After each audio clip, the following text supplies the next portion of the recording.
Hello बच्चों, स्वागत है आपका। 12वीं के रसायन विज्ञान में हम लोग एनसीईआरटी बुक से 10वां चैप्टर पढ़ रहे हैं, हेलो एल्केन व हेलो एरिन। और आज 13वां लेक्चर है। 12 लेक्चर हम लोग पहले ही खत्म कर चुके हैं। तो आज 13वें लेक्चर में हम लोग हेलो एरिनो की अभिक्रियाओं में पार्ट सेकेंड पढ़ेंगे, दूसरा पार्ट। पहले पार्ट में हम लोगों ने हेलो एरिनो पे नाभिक स्नेही प्रतिस्थापन अभिक्रियाएं किस तरह से होती हैं ये सारी चीज़ें सीखा था।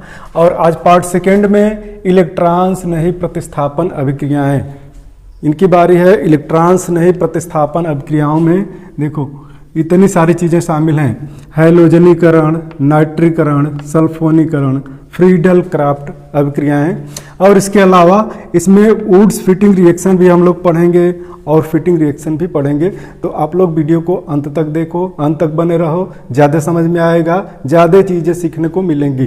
तो चलो शुरू करते हैं आज की वीडियो को। सबसे पहले हम हैलोजनीकरण बता रहे हैं और इलेक्ट्रॉन स्नेही के लिए थोड़ी सी चीज़ बता दूं कि इलेक्ट्रॉन स्नेही अभिक्रियाएं हैं क्या। तो इलेक्ट्रॉन स्नेही अभिक्रियाओं को कहते हैं electrophilic substitution reaction, electrophilic substitution reactions. Electron आप जान ही रहे हैं कि ऋण आवेशित कण से मतलब है और स्नेही मतलब स्नेह। ऐसे रिएजेंट जिनको इलेक्ट्रॉनों से स्नेह हो, ऋणावेशित पोर्शन से स्नेह हो, ऋणावेशित पोर्शन पर अटैक करें, उससे जुड़े, उनको इलेक्ट्रॉन स्नेही प्रतिस्थापन अभिक्रियाएं कहेंगे। तो इलेक्ट्रॉन स्नेही में इलेक्ट्रॉन के ऊपर कौन अटैक करेगा, ऋणात्मक भाग के ऊपर कौन अटैक करेगा, जिसके ऊपर पॉजिटिव चार्ज होगा वह इसके ऊपर अटैक करेगा ना। तो पॉजिटिव चार्ज होता है इलेक्ट्रोफाइल्स के ऊपर। इलेक्ट्रॉन स्नेही प्रतिस्थापन अभिक्रियाओं में जो रिएजेंट होता है इसको इलेक्ट्रोफाइल बोलते हैं, इलेक्ट्रोफाइल। और इनके ऊपर धन आवेश होता है, इनको ई पॉजिटिव चार्ज लगा के हम लोग दर्शाते हैं इलेक्ट्रोफाइल को। ठीक है, इसी को इलेक्ट्रॉन स्नेही अभिकर्मक कहेंगे हिंदी में। तो इलेक्ट्रोफाइल आप जान गए। जैसे एक उदाहरण दे दें हम, देखो यहाँ जब हम लोग हैलोजनेशन कराएंगे तो हैलोजन का एक अणु होगा, क्लोरीन अणु। क्लोरीन अणु को हम लोग जानते हैं कि 2 परमाणु हैं, सहसंयोजक आबंध द्वारा आपस में बंधे हैं। इनका यहाँ फ्यूजन होगा, विदलन होगा। दोनों इलेक्ट्रॉन मध्य में हैं, ये बंध वाले, तो बॉन्ड पेयर मध्य में है। इनको तो टूटना चाहिए इस तरह से कि एक इलेक्ट्रॉन इसके पास, एक इलेक्ट्रॉन इसके पास जाए। तो इस स्थिति में फ्री रेडिकल बनते हैं, इनको हम समांशी विदलन के नाम से जानते हैं।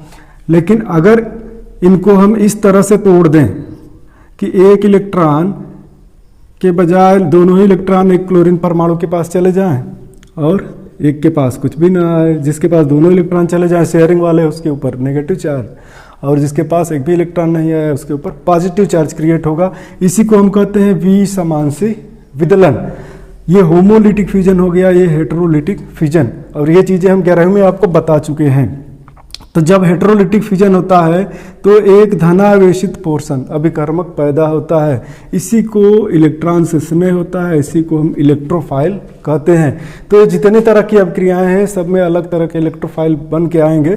तो इनमें मैं इलेक्ट्रोफाइल आपको बताऊंगा कि किस अभिक्रिया में क्या इलेक्ट्रोफाइल है, किस तरह से अटैक कर रहा है, या इसकी जनरेशन कैसे हो रही है, इलेक्ट्रोफाइल बन कैसे रहा है। सामान्य परिस्थिति में तो होमोलिटिक फ्यूजन होना चाहिए, लेकिन हेटेरोलिटिक फ्यूजन होता कैसे है, किन परिस्थितियों में, और इसके बाद इलेक्ट्रॉन स्नेही प्रतिस्थापन अभिक्रियाएं किस तरह से संपन्न होती हैं, ये चीज़ें बताएंगे। तो पहले पॉइंट पे हम आपको लेके चल रहे हैं हैलोजनीकरण। पहला पॉइंट है हैलोजनीकरण, हैलोजिनेशन, या इसी को हैलोजनन कहते हैं। जैसा कि एनसीईआरटी वाली बुक में हैलोजनन शब्द लिखा है, तो हैलोजनन ही हैलोजनीकरण है। और इसमें हैलोजन का परमाणु प्रतिस्थापित होगा। किस तरह से प्रतिस्थापित होगा ये आपको दिखा रहे हैं। हैलो एरिन पढ़ रहे हैं हम लोग, तो हैलो एरिन में बेंजीन रिंग तो होगी ही, ये आपको पहले से पता है। क्योंकि हैलो एरिन को हम कैसे दर्शाते हैं, AR X के द्वारा दर्शाते हैं। यह एरोमेटिक रिंग हो गई और यह हैलोजन परमाणु हो गया। इसके स्थान पे क्लोरीन, ब्रोमीन और आयोडीन होते हैं। फ्लोरीन भी हो सकता है, रेयर केस में होता है। फ्लोरीन कम अभिक्रियाशील होता है, इसलिए फ्लोरीन को नहीं दर्शाया जाता है। तो एरोमेटिक रिंग हो गई और ये हैलोजन परमाणु हो गया। जैसे कि हम यहाँ पे क्लोरोबेंजीन बना दे रहे हैं, देखो, तो यह एक हेलोएरिन हो गया। तो इसी तरह का हमको लेना होगा हेलोएरिन, तो हेलोएरिन के रूप में हम यहाँ क्लोरोबेंजीन ही ले रहे हैं। इस क्लोरोबेंजीन के ऊपर ही हमको हैलोजनीकरण की क्रिया करानी है। तो यह है एरोमेटिक रिंग, और एरोमेटिक रिंग के ऊपर इलेक्ट्रॉन्स ने ही प्रतिस्थापन अभिक्रियाएं कैसे संपन्न होंगी, इसके लिए थोड़ा सा यहाँ पे आपको बताना जरूरी है। देखो, ये क्लोरीन हो गया। क्लोरीन किस तरह का डायरेक्टिंग ग्रुप है? देखो, क्लोरीन के आउटर मोस्ट ऑर्बिट में 7 इलेक्ट्रॉन हैं, जिसको वैलेंशियल कहते हैं या संयोजी कोश। उसमें 7 इलेक्ट्रॉन है, जिनमें से एक इलेक्ट्रॉन ने यहाँ एक कार्बन के साथ सहसंयोजक बंध बनाया हुआ है। हर कार्बन के साथ एक कार्बन परमाणु और एक हाइड्रोजन परमाणु है। यहाँ पे हाइड्रोजन के बजाय क्लोरीन लग गया है, क्योंकि हाइड्रोजन का प्रतिस्थापन क्लोरीन से हो चुका है, तो इसलिए हेलोएरिन बना है। तो यहाँ पे सहसंयोजक बंध है, कोवैलेंट बॉन्ड है, जिसमें एक इलेक्ट्रॉन क्लोरीन का, दूसरा कार्बन परमाणु का शामिल है। अब देखो, क्लोरीन कार्बन की अपेक्षा ज्यादा इलेक्ट्रोनेगेटिव होता है, तो यह काम क्या करता है? शेयरिंग वाले इलेक्ट्रॉन पेयर्स को अपनी तरफ खींचता है, जिसकी वजह से यहाँ पोलरिटी बनती है, ध्रुवीयता बनती है। जैसे कि हेलो एल्केन के केस में आपको मैं पढ़ा चुका हूँ, इसके पिछली वीडियो में भी यहाँ हमने आपको डिस्क्राइब किया हुआ है किस तरह से सारी प्रोसेस होती है। लेकिन जो नए स्टूडेंट्स हैं उनके लिए बता दूँ, ये देखो, क्लोरीन इलेक्ट्रॉन्स को अपनी तरफ खींच रहा है। इसको -I इफेक्ट कहते हैं, -I प्रभाव। यह प्रभाव भी हमने 11वीं में आपको पढ़ाया हुआ है। और देखो, एक और प्रभाव यहाँ पड़ता है, उत्पन्न होता है। ये जो इलेक्ट्रॉन पेयर्स हैं, लोन पेयर, यहाँ डोनेट हो सकते हैं, क्योंकि यहाँ कॉन्जुगेशन में बनते हैं। एक इलेक्ट्रॉन पेयर, एक सिंगल बॉन्ड, एक डबल बॉन्ड। देखो, single bond, double bond, single bond, double bond. तो बेंजीन रिंग में यह कॉन्जुगेशन की प्रोसेस होती है, ट्रांसफर हो सकते हैं इलेक्ट्रॉन। तो यहाँ ये लोन पेयर ट्रांसफर होके डबल बॉन्ड अगर बना रहे हैं, तो ये डबल बॉन्ड यहाँ शिफ्ट होगा। किस तरह का रेजोनेटिंग स्ट्रक्चर यहाँ बनता हुआ दिख रहा है, पिछले वीडियो में जैसा हमने बनाया हुआ है कि यहाँ पे क्लोरीन पर अब 2 ही इलेक्ट्रॉन लोन पेयर बचे हैं, और यहाँ पे नेगेटिव चार्ज आ गया है। ये देखो, ये संरचना बनी, ये रेजोनेटिंग, ये वाला बॉन्ड जो है, ये इलेक्ट्रॉन्स यहाँ पे शिफ्ट हो गए हैं लोन पेयर, और ये वाले दोनों बॉन्ड बचे हैं। इसी तरह की आगे भी रेजोनेटिंग स्ट्रक्चर बनेगी, आगे फिर बना के दिखा दे रहा हूँ आपको, क्योंकि इससे हम लोगों को विशेष काम है। अब देखो, Cl पे 2 इलेक्ट्रॉन हैं। अब ये वाले यहाँ पे आके बॉन्ड बना सकते हैं, बॉन्ड बनाएंगे, और ये बॉन्ड के इलेक्ट्रॉन जो है, पाई इलेक्ट्रॉन्स यहाँ पे शिफ्ट होंगे।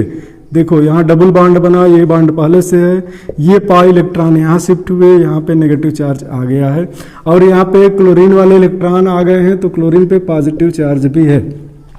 ठीक है, अगला रेजोनेटिंग स्ट्रक्चर देखो बना दे रहा हूँ, इसको अनुनाद संरचनाएं कहते हैं, इन सारी संरचनाओं को।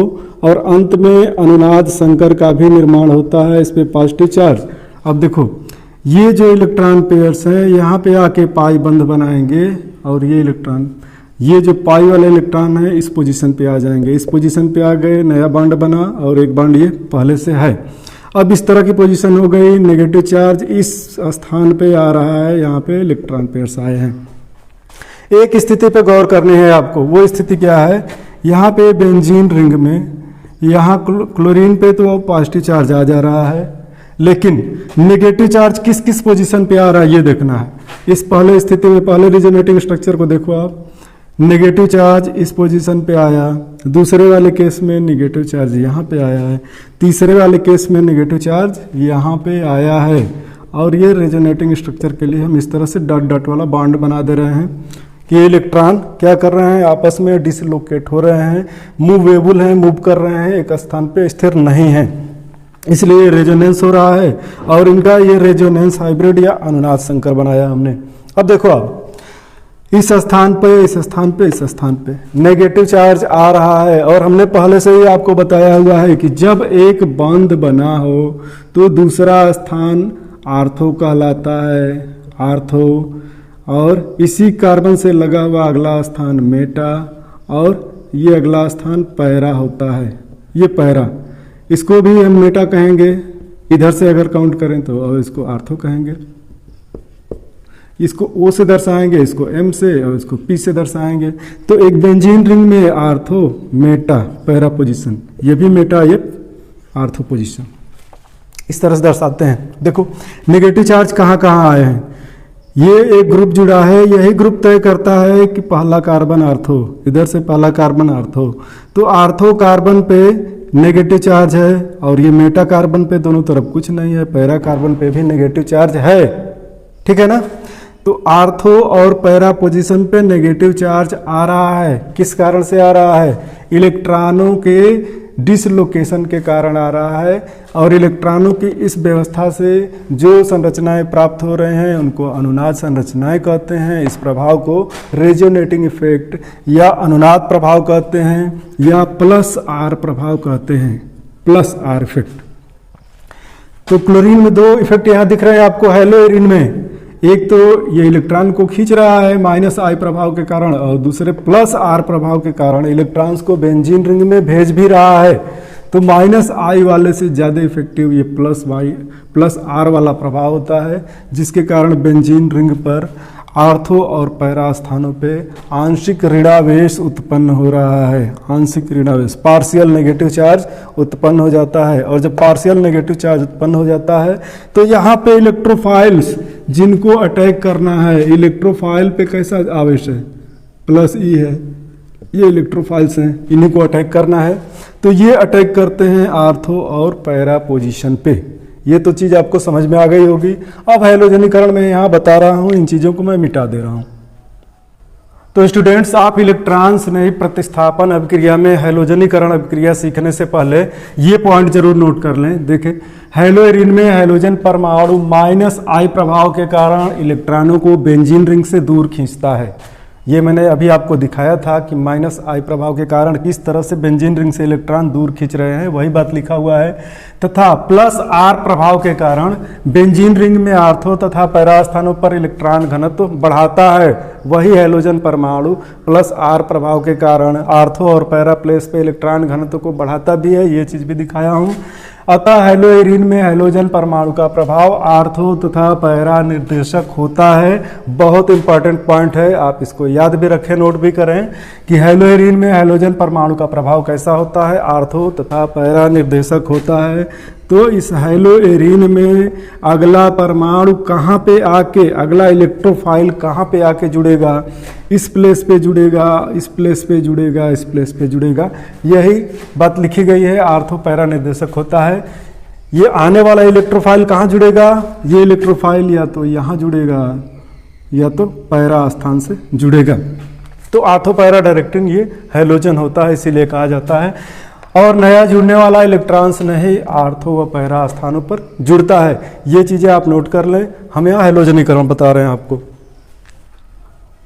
तो इलेक्ट्रॉन्स ने प्रतिस्थापन अभिक्रिया में पहला प्रकार हैलोजनीकरण, इसे हैलोजनन भी कहते हैं, या अंग्रेजी में हैलोजिनेशन।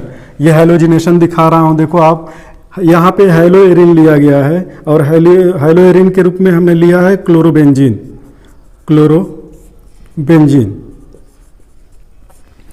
इसकी अभिक्रिया क्लोरीन से करा दें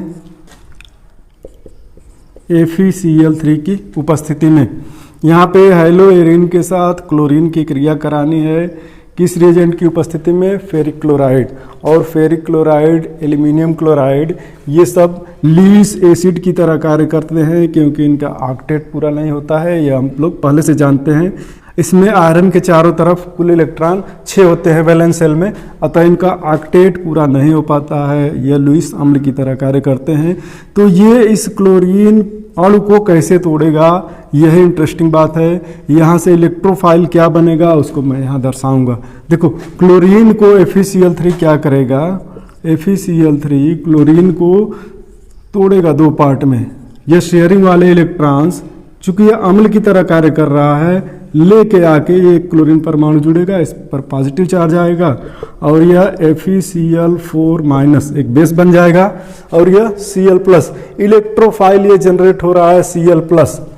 यहाँ पे इलेक्ट्रोफाइल लिख दे रहा हूँ, इलेक्ट्रॉन स्नेही अभिकर्मक क्या बना है, इलेक्ट्रॉन स्नेही अभिकर्मक Cl प्लस, ये इलेक्ट्रॉन स्नेही अभिकर्मक बन रहा है।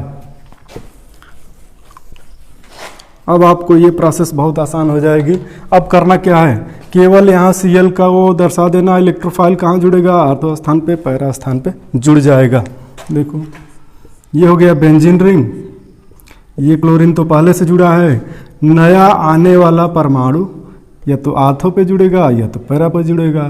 तो एक हम यहाँ आर्थो प्रोडक्ट दिखा दे रहे हैं। यहाँ पे CH हर कार्बन के साथ एक कार्बन एक हाइड्रोजन है, एक हाइड्रोजन को प्रतिस्थापित करेगा और वहाँ पे क्लोरीन आके फिट हो जाएगा। ठीक है, यह आर्थो उत्पाद हुआ।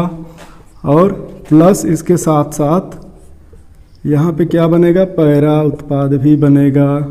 क्लोरीन यहाँ के हाइड्रोजन को रिप्लेस करके अपने जुड़ जाएगा। देखो एक आर्थो डाइक्लोरोबेंजीन और पैरा डाइक्लोरोबेंजीन, यहाँ दो तरह के प्रोडक्ट बन रहे हैं। प्रश्न यह है कि कौन ज़्यादा मात्रा में बनेगा, कौन कम मात्रा में, या दोनों बराबर बनेंगे। तो दोनों बराबर यहाँ नहीं बनते हैं। ये वाला आर्थो वाला प्रोडक्ट कम मात्रा में बनता है, पैरा प्रोडक्ट अधिक मात्रा में बनता है, मुख्य उत्पाद। और यह अल्प उत्पाद है, अल्प उत्पाद। किस कारण से ऐसा होता है तो ये समझना बहुत आसान है। देखो यहाँ पे एक तो क्राउडिंग होती है, इस स्ट्रक्चर की अपेक्षा इस स्ट्रक्चर में दो परमाणुओं की क्राउडिंग हो रही है, तो इस कारण से ये वाला प्रोडक्ट ज़्यादा बनता है। दूसरे, यह ज़्यादा सममित संरचना है, यह क्रिस्टल में या किसी भी जब ये ठोस अवस्था में होगा तो ज़्यादा फिट होगा, तो इस कारण से इसकी सिमेट्री के कारण से यह उत्पाद ज़्यादा मात्रा में बनता है। और यह उतना सिमेट्रिकल नहीं है जितना यह है, इस कारण से यह अल्प मात्रा में बनता है। तो दो कारण हैं, इनको याद रखना है कि एक तो इस स्थान पे क्राउडिंग ज़्यादा होगी, आर्थो वाले पे, पैरा स्थान पे क्राउडिंग कम होगी इस कारण से, और दूसरे सिमेट्री के कारण से यह मुख्य उत्पाद बनता है। और जितने भी हम लोग इलेक्ट्रॉन से नई प्रतिस्थापन अभिक्रियाएं यहाँ पढ़ेंगे, सब में पैरा वाला उत्पाद ही मुख्य होगा, आर्थो वाला अल्प होगा। तो दूसरा हम दिखा रहे हैं आपको नाइट्रेशन। दूसरी अभिक्रिया है नाइट्रीकरण, अथवा इसी को नाइट्रेशन कहते हैं इंग्लिश में, जगह नहीं है यहाँ लिख दे रहा हूँ नाइट्रेशन, नाइट्रेशन, इसको नाइट्रेशन कहते हैं। अब देखो आप नाइट्रेशन में भी क्या होता है, अलग बहुत कुछ नहीं है। देखो क्लोरोबेंजीन यहाँ दिखाया। नाइट्रेशन में रिएजेंट क्या लेना होता है, ये महत्वपूर्ण है, तो ये चीज़ यहाँ आपको याद रखनी होगी। कॉन्सनट्रेटेड HNO3 लेना होता है और कॉन्सनट्रेटेड H2SO4 लेना होता है। जो इलेक्ट्रोफाइल बनता है, यहाँ पे फिर से यह एसिड है और यह एसिड इससे OH एक हाइड्रोजन और एक ऑक्सीजन निष्कासित करता है। इसकी मैकेनिज्म थोड़ी सी बड़ी है, तो यह मैकेनिज्म मैं नहीं बताऊंगा, आपको मुख्य उत्पाद बता रहा हूं। देखो आप मैकेनिज्म की आपको यहाँ बहुत ज़रूरत भी नहीं है, केवल इलेक्ट्रोफाइल याद रखना है कि इलेक्ट्रोफाइल यहाँ बन कैसे रहा, क्या बन रहा है। देखो यहाँ पे इलेक्ट्रोफाइल जो बन के आएगा उसको मैं यहाँ दर्शा दे रहा हूँ। NO2 माइनस इलेक्ट्रोफाइल बनेगा, NO2 plus electrophile NO2 plus बन रहा है यहाँ, ये चीज़ मैं दिखा दे रहा हूँ। देखो यहाँ पे इलेक्ट्रोफाइल Cl प्लस बना और यहाँ पे इलेक्ट्रोफाइल NO2 प्लस, नाइट्रोजन के ऊपर पॉजिटिव चार्ज है, बस आपको NO2 यहाँ जोड़ देना है आर्थो पे और NO2 पैरा पे जोड़ देना है, और कुछ है नहीं। देखो अगले स्टेप में Cl तो यहाँ पहले से जुड़ा है, एक संरचना में आपको आर्थो पे NO2 दिखा देना है और दूसरी संरचना में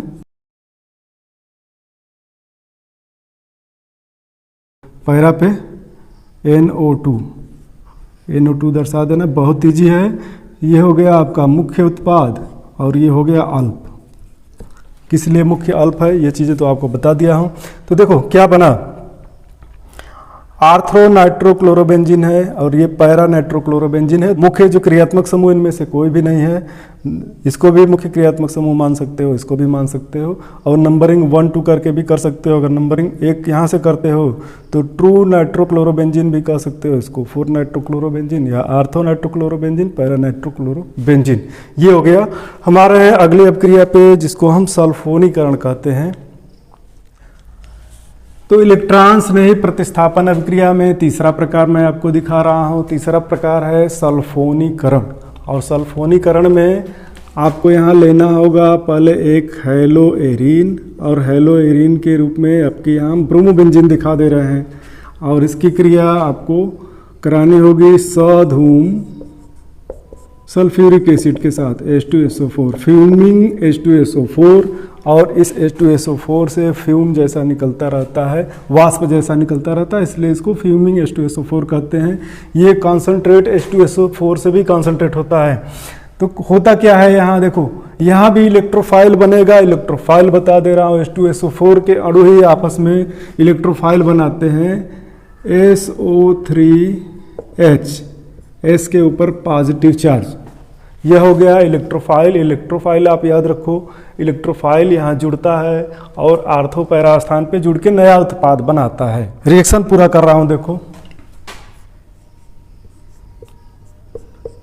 यहाँ पे हमने ब्रोमीन लगाया हुआ है, आर्थो स्थान पे SO3H, ये प्रोडक्ट, और दूसरा प्रोडक्ट बनेगा पैरा स्थान वाला ब्रोमीन, और यहाँ पैरा स्थान पे SO3H लग गया। नाम क्या होगा इसका देखो, ये अब मुख्य क्रियात्मक समूह है सल्फोनिक अम्ल के लिए, तो आर्थो ब्रोमो सल्फोनिक अम्ल, और ये पैरा ब्रोमो सल्फोनिक अम्ल, और अगर नंबरिंग कर लो तो 2 ब्रोमो सल्फोनिक अम्ल, और यहाँ से नंबरिंग करो तो 1 2 3 4 4 ब्रोमो, तो ये 4 ब्रोमो सल्फोनिक अम्ल, सल्फोनिक अम्ल। नाम बहुत प्रमुख नहीं है यहाँ, ये 2 ब्रोमो सल्फोनिक अम्ल। आप नाम को 11वीं के पाठ्यक्रम से पूरा कर सकते हो कि IUPAC नाम कैसे किया जाता है, आपने वो वीडियोस देखी होंगी। अगर नहीं देखे हैं, IUPAC नामकरण सीखना चाहते हैं, तो आप प्लेलिस्ट में जाके कार्बनिक रसायन कुछ आधारभूत सिद्धांत, इस चैप्टर पे जाओ, आप चैनल खोलो, प्लेलिस्ट खोलो, प्लेलिस्ट में कार्बनिक रसायन कुछ आधारभूत सिद्धांत कक्षा 11 वाला चैप्टर खोलो, और उसमें IUPAC नामकरण 6 पार्ट, कुल 6 वीडियोज हैं, मिल जाएंगे, आप वहाँ से IUPAC नामकरण सीख सकते हो।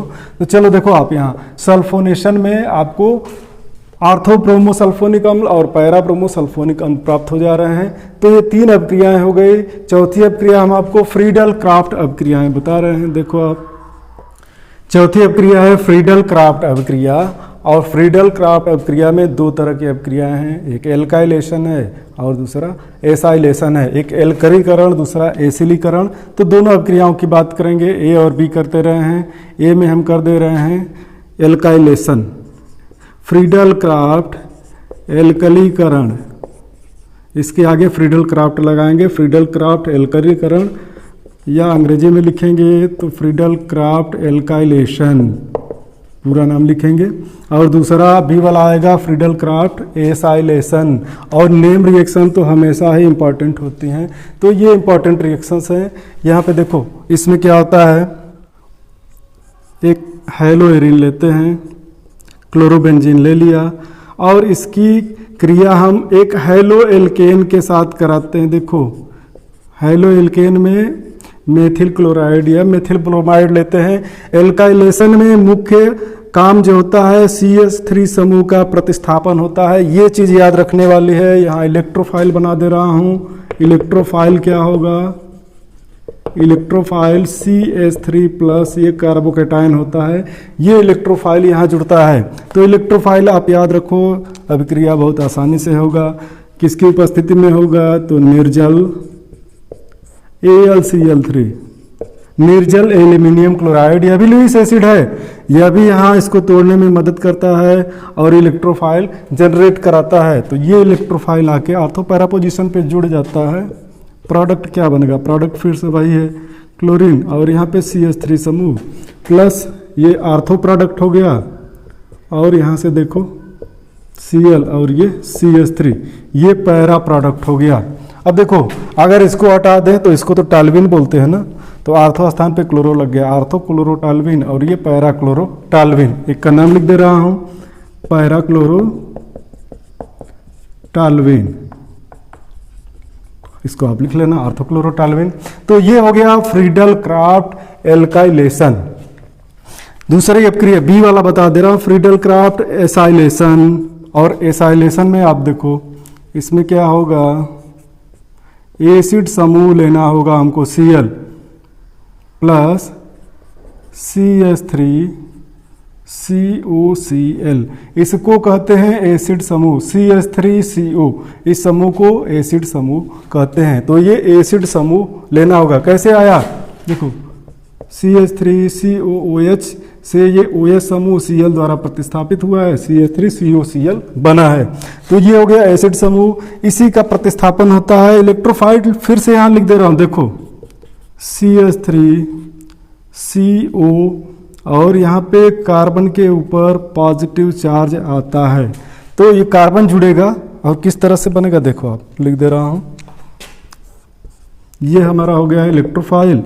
ये फिर से हम लेंगे निर्जल एनहाइड्रस AlCl3 एल्यूमिनियम क्लोराइड ले रहे हैं, जैसे कि यहाँ लिया हुआ है। और यहाँ फिर से आर्थोपैरा पोजीशन पे आप एसाइल समूह को जोड़ के दिखा दो, Cl CO CH3। और यहाँ पे पैरा समूह पे भी दिखा दो, Cl CO CH3। नाम इसका देख लो, इसको एसिटोफिनोन कहते हैं। यह एक कीटोन हो गया, देखो C डबल बॉन्ड हो, एक तरफ ये ग्रुप और दूसरी तरफ ये ग्रुप हो गया, तो एक कीटोन है। देखो इससे नंबरिंग शुरू करोगे तो 2 क्लोरो एसिटोफिनोन और यह 4 क्लोरो एसिटोफिनोन। एक का नाम लिख दे रहा हूँ 4 क्लोरो, चाहे आर्थो पैरा क्लोरो भी इसको कह सकते हैं, एसिटोफिनोन। एसिटोफिनोन ये प्रोडक्ट बन के आए। तो ये प्रोडक्ट फ्रीडल क्राफ्ट एल्काइलेशन और एसाइलेशन के हैं। 2 रिएक्शन वुड्स फिटिंग और फिटिंग रिएक्शन, आप यहाँ जल्दी से स्क्रीनशॉट लो, इन दोनों को भी बता दूं। तो अगली अभिक्रिया है वुड्स फिटिंग अभिक्रिया। और वुड्स अभिक्रिया तो आपने हेलो एल्केन में पढ़ा है। यहाँ वुड्स फिटिंग हो गया, थोड़ी सी चेंजिंग है। इसके बाद फिटिंग अभिक्रिया आएगी, उसमें भी थोड़ी सी चेंजिंग होगी। जिस तरह से वुड्स अभिक्रिया में हमने हेलो एल्केन लेके सोडियम के साथ क्रिया कराया था और सीधे एल्केन मिले थे, उसी तरह वुड्स फिटिंग अभिक्रिया में हमको हेलो एरिन एक लेना होगा, दूसरा हेलो एल्केन लेना होगा। दिखा रहा हूँ, देखो आप यहाँ हम क्लोरोबेंजीन ले लिए और मेथिल क्लोराइड ले रहे हैं। सोडियम के साथ यह अभिक्रिया होती है, प्लस सोडियम के साथ अभिक्रिया कराते हैं। तो 2 हाइड्रोजन परमाणु हैं, 2 मॉलिक्यूल्स लेने होंगे सोडियम के हमको। और सोडियम यहाँ लग रहा है तो ईथर माध्यम लगाना होगा, क्योंकि सोडियम ज़्यादा रिएक्टिव मेटल है, नमी की मात्रा हुई तो फिर प्रॉब्लम पैदा करेगा।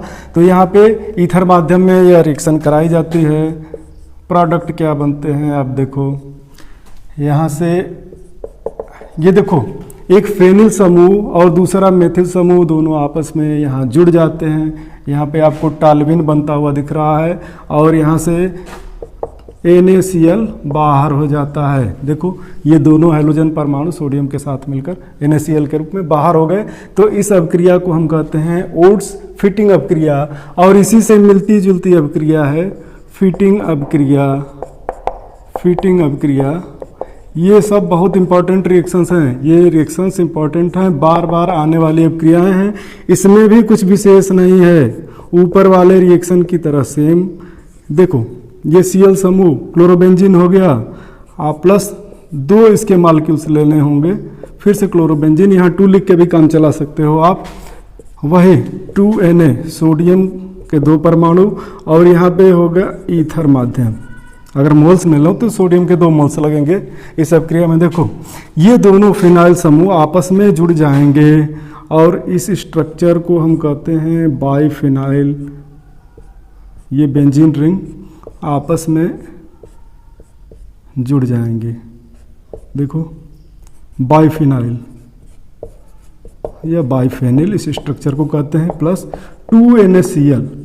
तो यहाँ पे ये प्रोडक्ट बन के आ रहा है। मुझे उम्मीद है कि आपको ये रिएक्शंस समझ में आ गई होंगी। तो हेलो एरिनो की केमिकल रिएक्शंस इसके साथ ही समाप्त होता है। इसके साथ ही यह चैप्टर भी समाप्त हो गया है। तो हम मिलेंगे नए वीडियो के साथ नए चैप्टर में। Thank you.